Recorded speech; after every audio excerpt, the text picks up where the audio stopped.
I got a video he sent me back in 2000 and was it 20 or something? So I meet somebody in 2024 who you said you ain't even been with.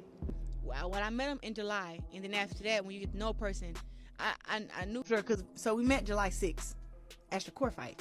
Okay. Okay. Which is crazy. We've been together over a year and a half now. It'll be 2 years next year in September. Okay. This is what I gifted myself. Little bracelet, myself.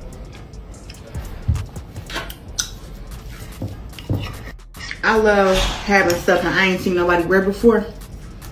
There's nothing more unpredictable than a woman trying to one-up a wife she claims she isn't thinking about, especially when her focus should be on a major fight. Instead of staying locked in on training and strategy, Yanni seems distracted by outfits and image. So why, just days before such a huge event, is she stepping out in a look almost identical to something the wife already wore? Let me say something. I cannot be copied. What I do is original. The number one. Copy this. Copy this. Just stand straight and see if your ass make a key. Talk to me. What we talking about? That's not creative direction. That's confusion in plain sight. So let's really unpack what's happening here. The internet is already flooded with comments and wild theories, but this goes deeper than random online noise. When you slow it down and look closely, certain details start to stand out. This isn't about dragging anyone or fueling hate. It's about recognizing patterns and understanding behavior. While others may cross the line with their opinions, that's not what we're doing here. Once again, Claressa has placed herself at the center of a viral moment, and people are watching closely. But this feels bigger than celebrity gossip. It's almost like a live case study of how pride, insecurity, and competition can quietly shape decisions. And honestly, that's where it gets real. Claressa Shields wants y'all to know that she got a big old butt. 32, 33. That's the waist. And then we go around the butt. I'm gonna start from in the middle. Yeah, that ass fat, girl. Yeah, that's like 44. So I know I lost a couple inches because, let me go to the big part of the butt. Let me go down here. See, that's the part that go off the widest. Let's try that. Girl, boo. It ain't gonna change. It did, because it's a different part of the butt. Yeah, so around my actual ass is a 45. So it's like 32, 33 up here. And then 44, 45. 44, then it gets bigger with the 45. So yeah, that's my measurements. Nobody was truly surprised when she aimed that subtle jab toward Remy's camp, even though they hadn't publicly mentioned her. The silence made it louder. That kind of quiet shade doesn't need words to land. But if you blinked and missed how it all unfolded, let's slow it down and run the timeline properly. We're talking about what sparked the tension, what was posted, and how the response strategically followed. This isn't just messy online drama for clicks. It's a real-time example of how ego, pride, and image management collide when emotions are involved. Around here, we don't just react to chaos, we analyze it. And once the timestamps started circulating, the narrative got even messier. Screenshots don't lie. Dates don't shift. Long before this recent wave, back in the summer, Remy was already confidently stepping out in her signature Van Cleef pieces, setting a tone that clearly didn't go unnoticed. I might not be the sharpest knife in the drawer, but everybody's flooding my comment section talking about, but how'd you catch Claressa Shields capping in 4K? This is how I caught Claressa Shields capping in 4K. Then you can get in the comments and issue me an apology, or you can just say, oh yeah, man. But Claressa Shields said that she likes jewelry that nobody else has got, and she's 100% sure nobody else has this here jewelry. I'm gonna see what the survey says, man. And this is all receipts. That's been her signature for years. It's part of her identity, part of the image she carefully built. So when someone else suddenly steps out echoing that same aesthetic, people are naturally going to notice. It doesn't read as coincidence when the details are that specific. It reads as imitation. And whether that's fair or not, perception is everything in the public eye. Remy wears her look with a kind of ease that feels organic. It doesn't look styled for approval. It looks lived in. That confidence can't be duplicated just by recreating an outfit. Energy doesn't transfer that easily.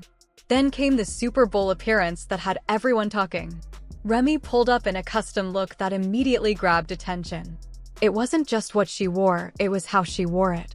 Her friend hyping her up in the background only amplified the moment, joking that custom pieces can't be copied.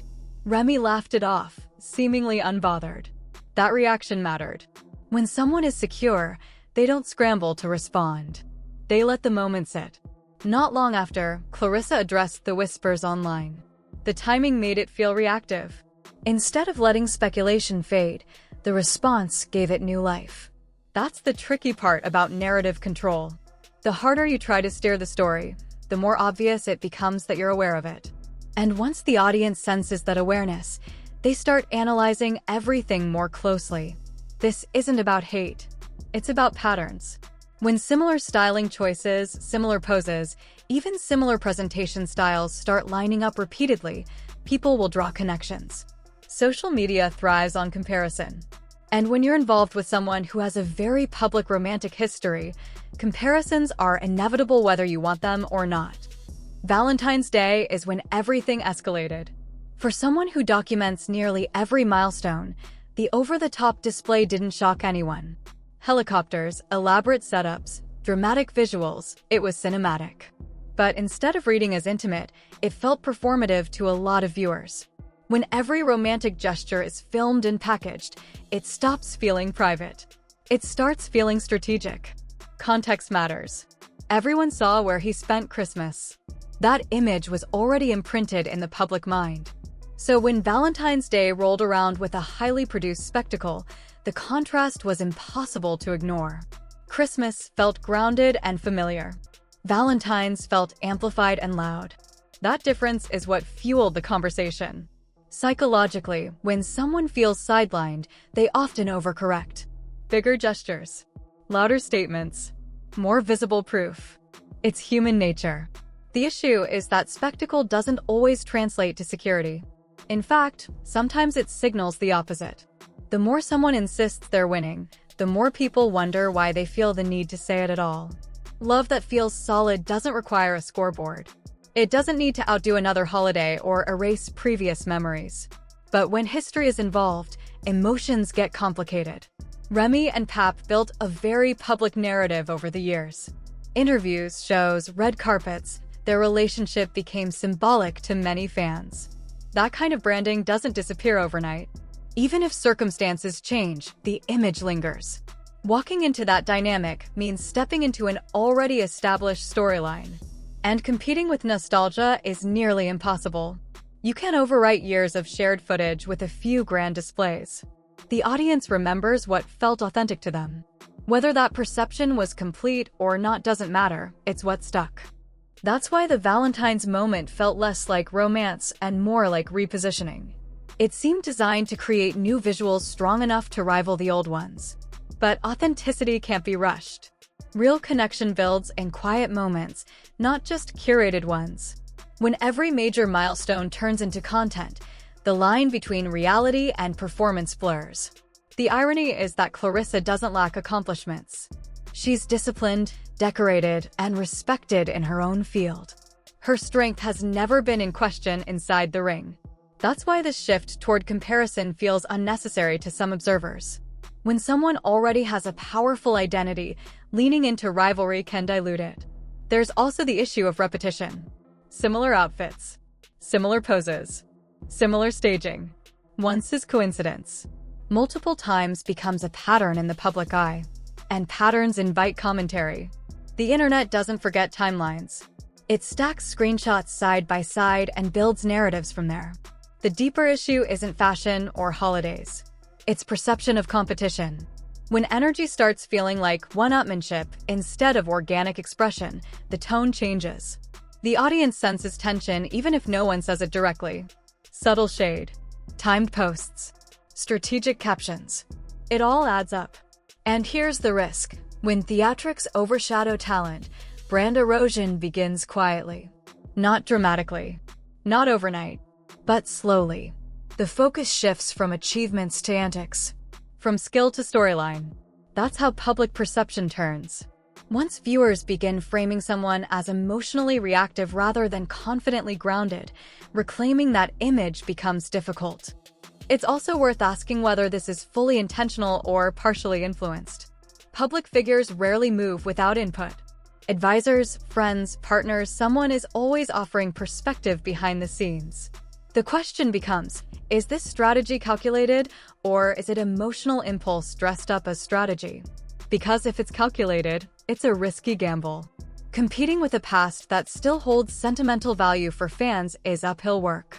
If it's emotional, it's even more dangerous because emotional branding is unstable. It fluctuates with mood, reaction, and ego. None of this means she can't build something real. But building something real requires stepping out of comparison mode. It requires originality, not reaction. When you stop trying to mirror someone else's chapter and start writing your own, the energy shifts naturally. At the end of the day, this isn't just about jewelry, holidays, or staged romance. It's about identity. About whether someone chooses to anchor themselves in their own accomplishments or measure themselves against another woman's history. One path builds legacy. The other builds endless comparison. And the audience can feel the difference.